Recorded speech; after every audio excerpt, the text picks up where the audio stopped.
Morgan, and today I will be reading Chapter 29 of Mansfield Park by Jane Austen. The ball was over, and the breakfast was soon over too. The last kiss was given, and William was gone.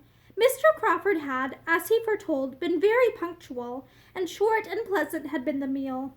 After seeing William to the last moment, Fanny walked back into the breakfast room with a very saddened heart to grieve over the melancholy change, and there her uncle kindly left her to cry in peace, conceiving perhaps that the deserted chair of each young man might exercise her tender enthusiasm, and that the remaining cold pork bones at mustard in William's plate might but divide her feelings with the broken eggshells in Mr. Crawford's. She sat and cried con amour, as her uncle intended, but it was con amour fraternal and no other.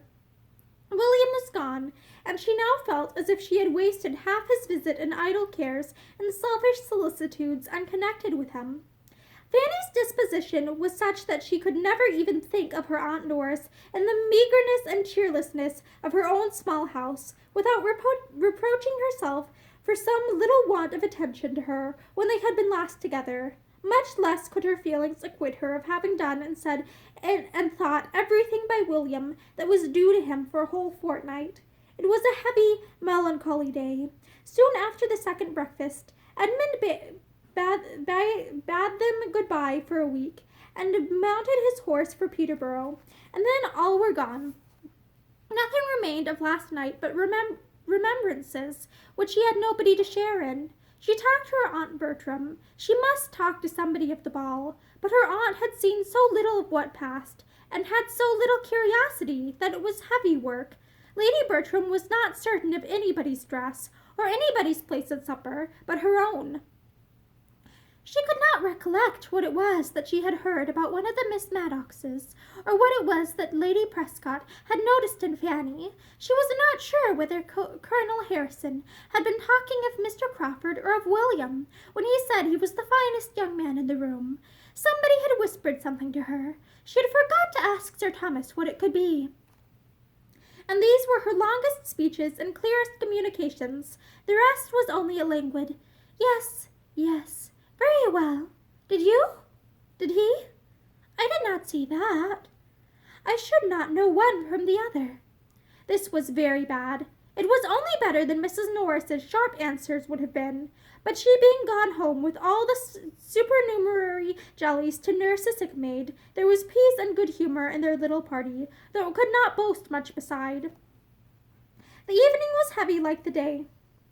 "I cannot think what is the matter with me," said Lady Bertram, when the tea-things were removed. "I feel quite stupid, and must be sitting up so late last night. Fanny, you must do something to keep me awake. I cannot work. Fetch the cards. I feel so very stupid." The cards were brought, and Fanny played at cribbage with her aunt till bedtime, and as Sir Thomas was reading to himself, no sounds were heard in the room for the next 2 hours beyond the reckonings of the game. "And that makes 31. 4 in hand and 8 in crib. You are to deal, ma'am. Shall I deal for you?" Fanny thought and thought again of the difference which 24 hours had made in that room, and all that part of the house. Last night it had been hope and smiles, bustle and motion, noise and brilliancy in the drawing-room, and out of the drawing-room, and everywhere. Now it was languor, and all but solitude. A good night's rest improved her spirits. She could think of William the next day more cheerfully, and as the morning afforded her an opportunity of talking over Thursday night with Mrs. Grant and Miss Crawford in a very handsome style, with all the heightenings of imagination and all the laughs of playfulness which are so essential to the shade of a departed ball, she could afterwards bring her mind without much effort into its everyday state, and easily conform to the tranquillity of the present quiet week. They were indeed a smaller party than she had ever known there for a whole day together, and he was gone on whom the comfort and cheerfulness of every family meeting and every meal chiefly depended. But this must be learned to be endured. He would soon be always gone, and she was thankful that she could now sit in the same room with her uncle, hear his voice, receive his questions, and even answer them without such wretched feelings as she had formerly known. "We miss our 2 young men," said Sir Thomas's observation on both the first and second day, as they formed their very reduced circle after dinner. And in consideration of Fanny's swimming eyes, nothing more was said on the first day than to drink their good health. But on the second it led to something farther. William was kindly commended and his promotion hoped for. And there is no reason to suppose, added Sir Thomas, but that his visits to us may now be tolerably frequent. As to Edmund, we must learn to do without him. This will be the last winter of his belonging to us, as he has done. Yes, said Lady Bertram, but I wish he was not going away. They are all going away, I think. I wish they would stay at home. This wish was levelled principally at Julia, who had just applied for permission to go to town with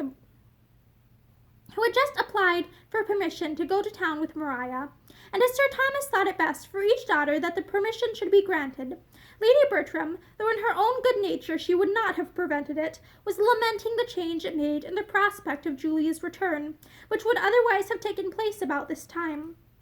A great deal of good sense followed on Sir Thomas's side, tending to reconcile his wife to the arrangement. Everything that a considerate parent ought to feel was advanced for her use, and everything that an affectionate mother must feel in promoting her children's enjoyment was attributed to her nature.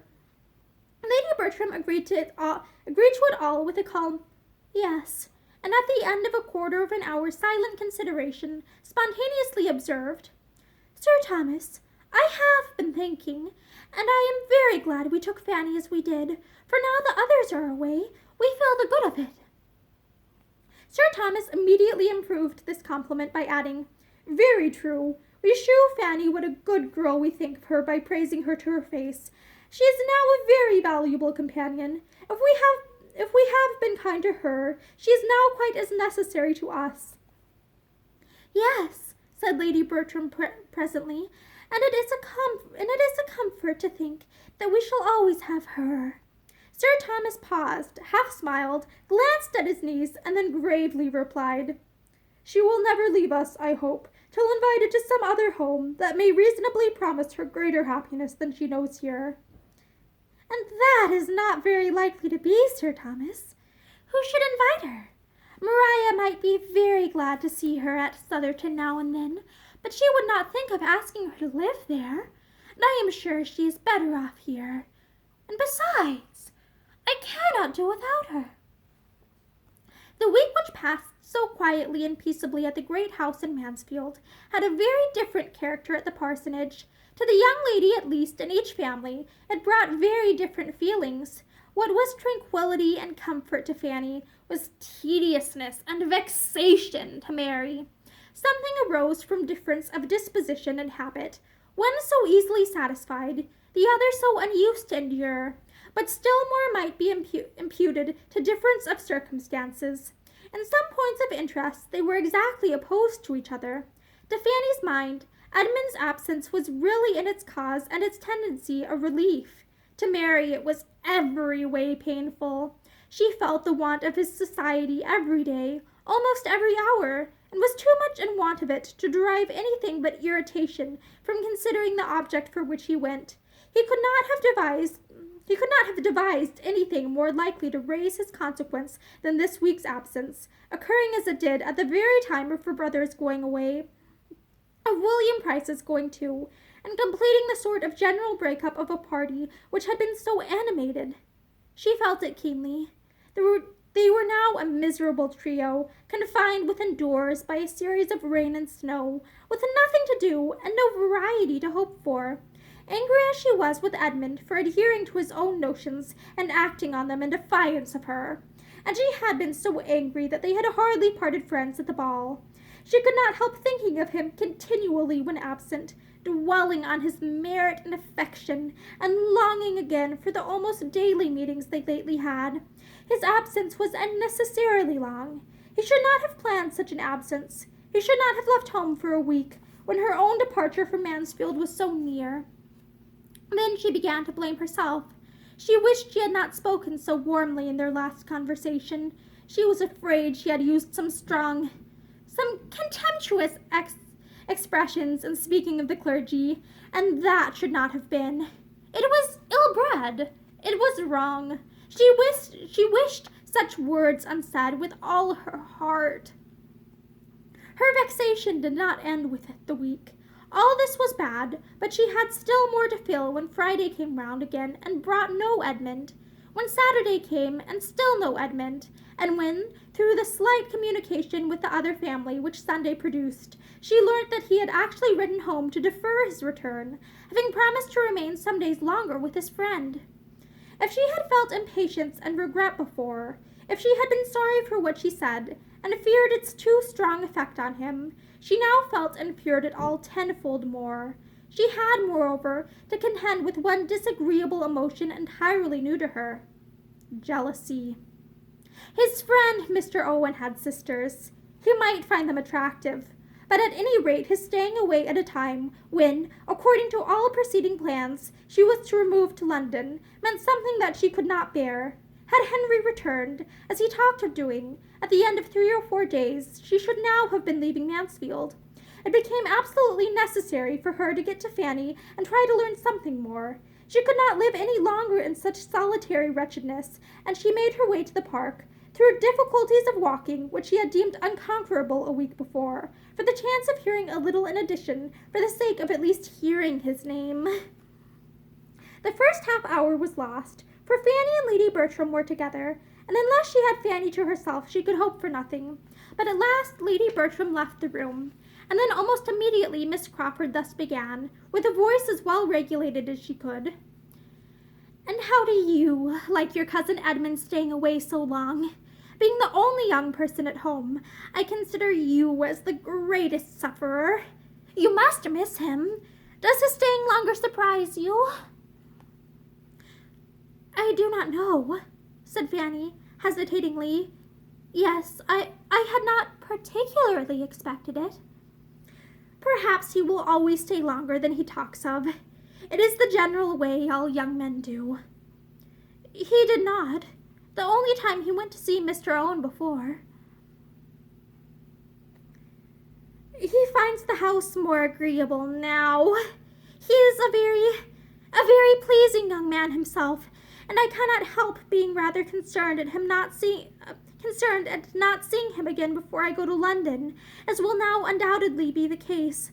I am looking for Henry every day, and as soon as he comes there will be nothing to detain me at Mansfield. I should like to have seen him once more, I confess. But you must give my compliments to him. Yes, I think it must be compliments. Is not there something wanted, Miss Price, in our language, as something between compliments and love, to suit the sort of friendly acquaintance we have had together? So many months' acquaintance. But compliments may be sufficient here. Was his letter a long one? Does he give you much account of what he is doing? Is it Christmas gaieties that he is staying for?" "I only heard a part of the letter. It was to my uncle, but I believe it was very short. Indeed, I am sure it was but a few lines. All that I heard was that his friend had pressed him to stay longer, and that he had agreed to do so. A few days longer, or some days longer. I am not quite sure which." "Oh, if he wrote to his father. But I thought it might have been to Lady Bertram, or you. But if he wrote to his father, no wonder he was concise. Who could write chat to Sir Thomas? If he had written to you, there would have been more particulars. You would have heard of balls and parties.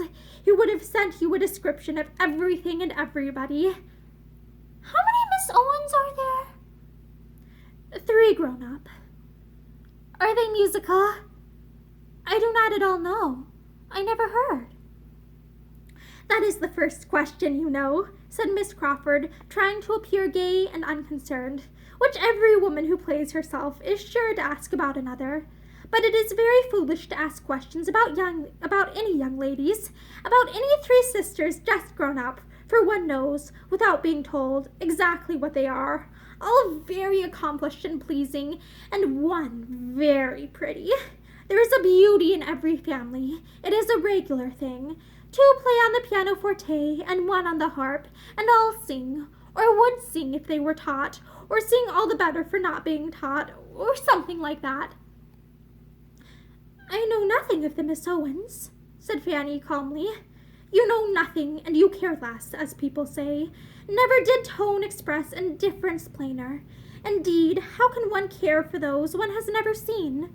Well, when your cousin comes back, he will find Mansfield very quiet. All the noisy ones gone, your brother and mine and myself. I do not like the idea of leaving Mrs. Grant now the time draws near. She does not like my going." Fanny felt obliged to speak. "You cannot doubt your being missed by many," said she. "You will be very much missed." Miss Crawford turned her eye on her, as if wanting to hear or see more, and then laughingly said, "Oh, yes, missed as every noisy evil is missed when it is taken away. That is, there is a great difference felt. But I am not fishing. Don't compliment me. If I am missed, it will appear. I may be discovered by those who want to see me. I shall not be in any doubtful or distant or unapproachable region." Now Fanny could not bring herself to speak, and Miss Crawford was disappointed, for she had hoped to hear some pleasant assurance of her power from one who she thought must know, and her spirits were clouded again. "The Miss Owens," said she soon afterwards. "Suppose you were to have one of the Miss Owens settled at Thornton Lacey. How should you like it? Stranger things have happened. I dare say they are trying for it, and they are quite in the right, for it would be a very pretty establishment for them. I do not at all wonder or blame them. It is everybody's duty to do as well for themselves as they can. Sir Thomas Bertram's son is somebody, and now he is in their own line. Their father is a clergyman, and their brother is a clergyman, and they are all clergymen together. He is their lawful property. He fairly belongs to them." "You don't speak, Fanny. Miss Price, you don't speak. But honestly now, do not you rather expect it than otherwise?" "No," said Fanny stoutly. "I do not expect it at all." "Not at all?" cried Miss Crawford with alacrity. "I wonder at that. But I dare say you know exactly. I always imagine you are. Perhaps you do not think him likely to marry at all. Or not at present." "No, I do not," said Fanny softly, hoping she did not err either in the belief or the acknowledgment of it. Her companion looked at her keenly, and gathering greater spirit from the blush soon produced from such a look, only said, "He is best off as he is," and turned the subject. That is the end of chapter 29. Thank you, and have a great day.